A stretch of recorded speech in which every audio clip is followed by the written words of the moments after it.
Okay, so we did a previous episode of Murder in Japan where we talked about the girl who essentially used her family. She had full control over her family and their situation, and she basically forced her father to drive her to a place where she found a guy, got him to a love hotel, killed him and decapitated him, put his head into a suitcase and brought him home. The dad basically knew this happened. So the mother and the father are both on trial for murder, or at least connected to the murder.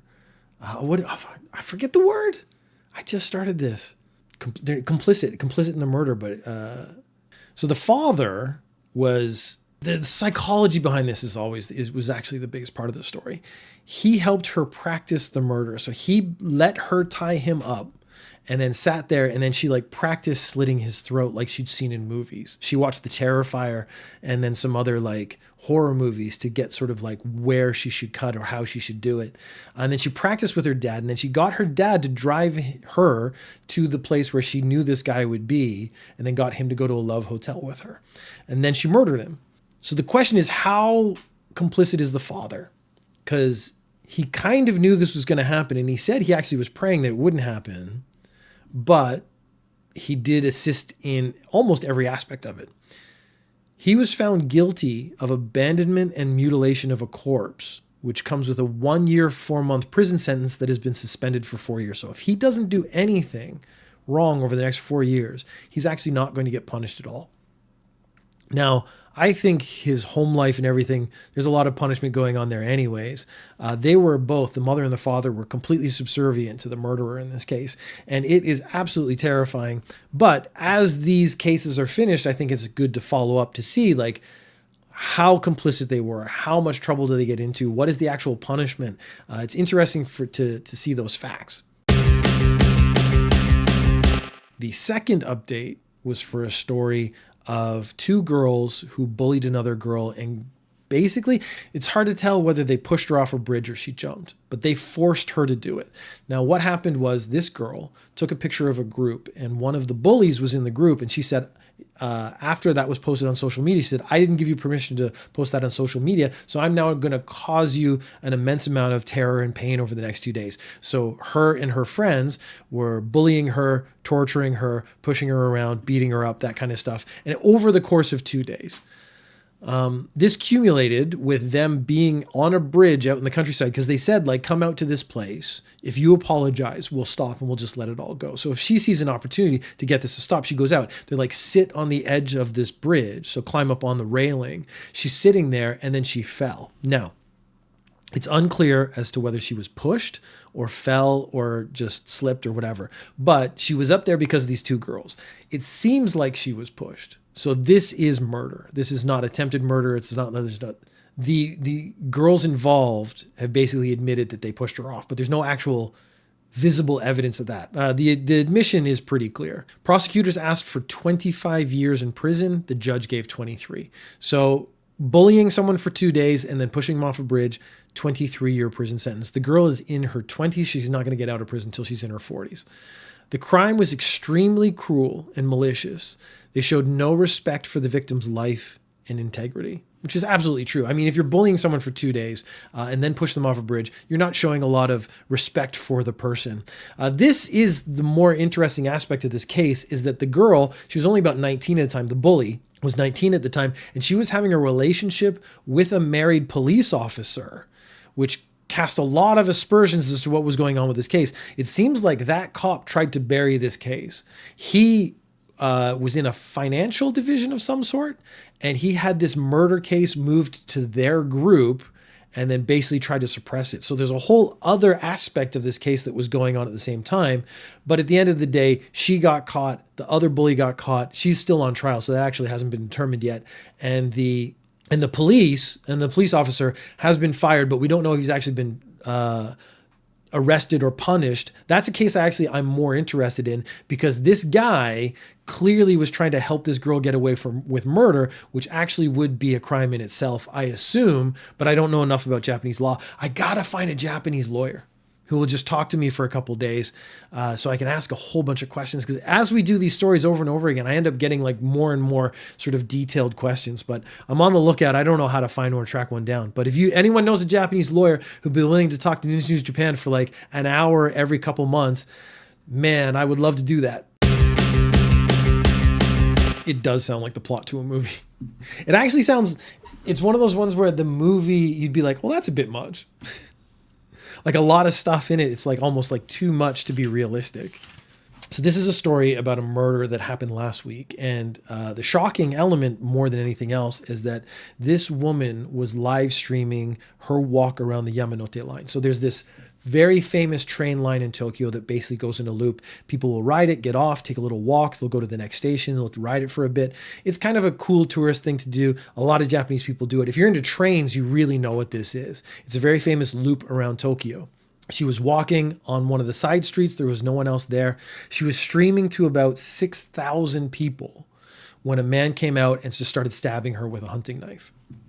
He stabbed her for a full minute, up to 30 or 40 times. Now, they always say how many times they were actually stabbed, but it just shows the intent. I think that more than anything else, when they start talking about like she was stabbed 30 times, it shows that his intent was to kill her. Because of course, when he was arrested, he said, I did not intend to kill her, because he doesn't want to be arrested for murder. He wants to be arrested for manslaughter, which is a much lighter sentence. When he was arrested and they asked him, why did he murder this woman? He said he had lent her more than 2 million yen. It seems like 2.5 million yen. He had asked for it back and she refused to give it to him. So this was an act of revenge. I saw the preview of a stream where Sato went on foot around the Yamanote line. So he said, I saw her on stream. I saw she was in Tokyo. So what had actually happened is she announced that tomorrow I'm going to go around the Yamanote line. He was living in a different city. He's like, tomorrow I'm going to go to Tokyo, find one of those stations where she is by watching her stream, hunt her down and kill her. When she was on the ground, a witness said that he was aiming his phone at her face, and they claim that he said, are you dead yet? So this actually is immediately counter to what he said when he didn't intend to kill her. If he stabbed her that many times and then the last words he said to her corpse at this point probably is, are you dead yet? Which I'm assuming the stream was still running, because when she got attacked, she dropped the phone. It's hard to say whether or not like they could actually still see it, but they could certainly hear what was going on. And it seems like the last thing he said to her was, are you dead yet? Then the police showed up very quickly. He just put up his hands and just immediately gave up. Oh, and immediately admitted to being her attacker. So because this is such a high profile case, we got the background of the guy's situation with her. We got a lot of information about the background of the victim, and then we got sort of the aftermath of what's happening. He saw her stream first in 2021.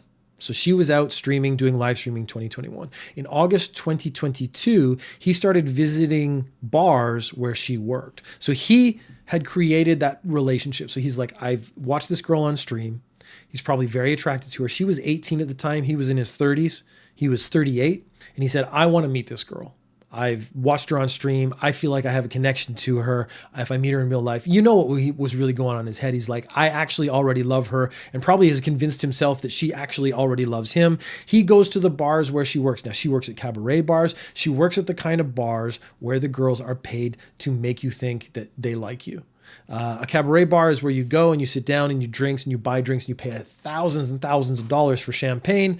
And the more money you spend, the more time you get to spend with the girls. So for the girls' profits, she wants you to stay there as long as possible. So she wants you to fall in love with her. This is the sort of weird parasitic relationship of the whole host club, cabaret club system, where you're manipulating people to fall in love with you so they'll give you money.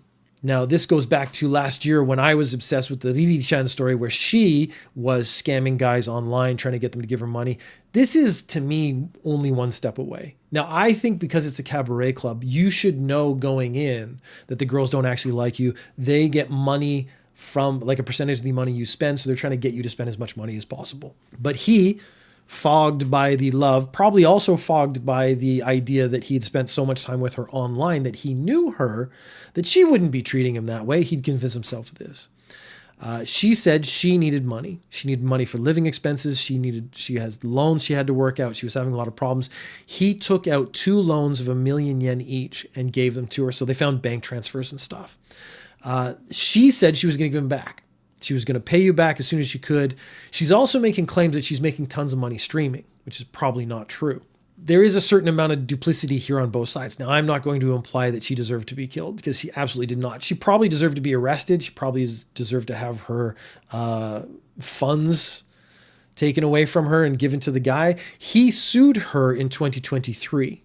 And at that time, the judge said, yeah, she should have to pay back the 2.5 million yen that she took from you. You have proof of how much money you've given her. It's all pretty clear. She should pay you back. Then she disappears. Now, the problem with disappearing and making your primary source of income or your life streaming is that the situation where you say, tomorrow I'm going to go around this Yamanote line in Tokyo, means that the people who watch you know where you're going to be. So you can't really disappear if you want to be a streamer. That is falling in line with a lot of the stuff that's actually happened over the last 2 weeks, where really famous streamers have had people break into their house. They've been attacked on the street. Live streaming seems to have suddenly become more dangerous because these, again, we're being honest, it's primarily women, attractive women. These guys follow them online. They've given money. They feel like they have a connection. They feel like you owe them something. Then they start hunting for you on the streets. I don't think any live streamer who's a female should be going out without some form of security, like someone with them. They could stay off stream, but I think they should actually have someone there. But of course, then you're going to have to pay that guy. And this woman, the victim here, was clearly not good with money. Now, she does have a tragic backstory. Like, there's no good aspect to this. She clearly did not intend to pay the guy back. People are terrible at not doxing themselves. That is true. Like, I know if you collected, I never leave my house, but I know if you went through back all my podcasts and all my streams and all this other stuff, you could figure out probably exactly where I live, or at least you would know like the city, you would know this other stuff. I mentioned Nagoya a lot of times, but it's because I don't live in Nagoya, but I bet you could piece together a lot of information about me if you actually wanted to. I'm lucky in that no one is interested in a 50-year-old man in that kind of way. I'm not going to have to worry about that sort of parasocial relationship. She never intended to pay him back. And so again, she deserves to be punished for that. But when you actually hear about her life, there's a lot of sympathy there. The thing is, online, the sympathy wavered back and forth. This woman was killed. She was murdered on the street. I saw a vlogger show one shot of the outside of their window, and I immediately knew which building in Chicago she was in. You can't see out my window, which is lucky, and there's usually just a judo suit there. There's a story way back, and this guy, oh wow. There was this guy who took a picture from Instagram of some woman, so I assume a woman he found very attractive. He found in the background some stuff and then a reflection in her eye. And with that information, he found a way to triangulate where she was. And that meant since she was, the post was probably like getting off work, going home. That meant it was close to where she lived. That's how she found out where she lived. Essentially, the reflection in her eye is how she found out where she lived. And when I read that story, I was like, if he used that power for good, he could help so many people. But of course, it's just all awful, selfish stuff. The victim here had a pretty tough life. I mean, that's just, I think, fair to say. The mother of the victim was an alcoholic, and she left the girl on her own when she was a child to take care of herself. And we're implying from when she was like just 2, 3, 4, 5 years old. She was already on her own. Her mom's already an alcoholic. She's already trying to like having a tough life.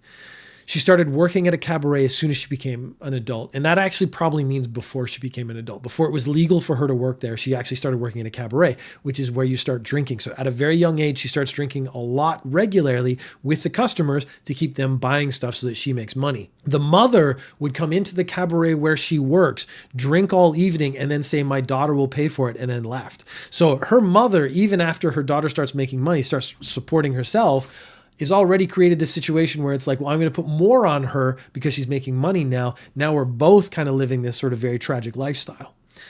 She has a baby, but she's a really hard drinker. And so she neglected her child. And then pretty much in the same way, she would leave her daughter in daycare and go out drinking and then not come back. Like staff at the cabaret, a place that is designed to abuse customers, would say, you need to go get your kid. But she's drunk, so she would show up drunk to get her kid. The state then eventually took her child away from her. This made her break down. She then sort of does a left turn and says like, okay, I'm going to still keep working at bars. We're going to start streaming because streaming seems like a good way for people to be able to make money. I'm assuming if she's working at cabaret clubs, she is conventionally attractive. She's attractive in some way. That's going to get you a lot of traction on a stream. She's like, I'm going to put this together. One of the things her friends said about her was she was a hard worker. So all these negatives you can talk about, she was lying. She lied to people. She was an alcoholic. She was willing to put in the work. So that's how she built up an audience of 6,000 people watching her per stream. The problem is because of the sentiment of these crimes in the past, like the Riri Chan, where she was scamming men, this seems like she was in the same line. She was just taking money from guys, no intention of giving it back, seeing it as perfectly acceptable. If they give me the money, that's fine. That has actually created a lot of online hate towards her and a lot of sympathy for the guy who actually committed the murder. Now, the guy did a lot right. Again, giving her money was probably not a good idea, but then suing her to get it back probably was the right idea, going through the legal means to get your money back. When she disappeared, I always run into the problem of he was able to find her. That means he could point the police to her and actually catch her that way. So instead of getting a knife and going and hunting her down, he should have called the police and said, hey, this person who owes me 2.5 million yen, I sued her for it in court. She owes it to me. She's on the street right now. I would like you to go get her. And then like, I don't know, again, garnish her wages, put something on her, arrest her. I don't know, something to push her to pay me back before you jump to the, I'm going to get a knife and hunt her down myself. Because he was able to do it, he was able to point the authorities in the right direction. And I think that's where all sympathy for him goes away. Because of course, 2.5 million yen's a lot of money. I'm sure he wasn't rich. He had to borrow money to be able to give it to her. You still don't need to kill someone for that. So this was streamed live. He said the reason he did the attack was so that people would know about the situation, so that people would know that she had stolen money from him. But then as soon as he was arrested, the first words out of his mouth were, I did not intend to kill her. So I am going to follow on this case. Devil's advocate. He told the police and they wouldn't action it. Okay, if he had told the police, I think that might have been, because again, I read 20 versions of this story to make sure I got all the little subtleties back and forth, because I want to be able to say what's true. And what's true is going to be the consistent through lines of all the stories. I don't know. No one mentioned him calling the police. So I think if he had done it, one of the multitude of stories, especially when they started looking into his and her backgrounds, like we got more background information on this from Tokyo Reporter and Unseen Japan than any other murder you'll actually read. Like now that this is kind of what I do on my day off is just collect stories and read stories. I know how much information I'm usually going to get, and it's usually not very much because I want all the information so that because that's the more interesting part. Like, how did we end up in this situation? Because the first story is just guy comes out of nowhere and kills woman while she's live streaming. Then you find out they had a history. Then you find out that she was manipulating him. Then you find out that like he had this idea that they had a relationship that did not exist. Then your attitude goes back and forth, but then I never want to just end up with a conclusion of who's right and wrong because there's still probably information I don't know. The internet being the internet, all these like incel guys are taking this anti-female stance and saying like she manipulated him, she deserved it. There's guys jumping on the memorials that were put down, like the flowers where she was murdered. There's some people have put out memorials. There's guys like kicking it over and jumping on it and stuff, just being as awful as they possibly can. Because they have this negative view towards women because of sort of the whole incel community has decided to band together. She's not completely innocent, but she did not deserve what happened. But the guy absolutely could have taken steps because she was streaming, because it was right there out in front of everybody. It was not too hard to find where she was. She said, I'm going to be going around the Yamanote line. He could have called the police and said, hey, this person who owes me 2.5 million yen is going around the Yamanote line tomorrow. Could you please pick her up and try to get some of my money back? And that would have been a way better resolution than what actually happened.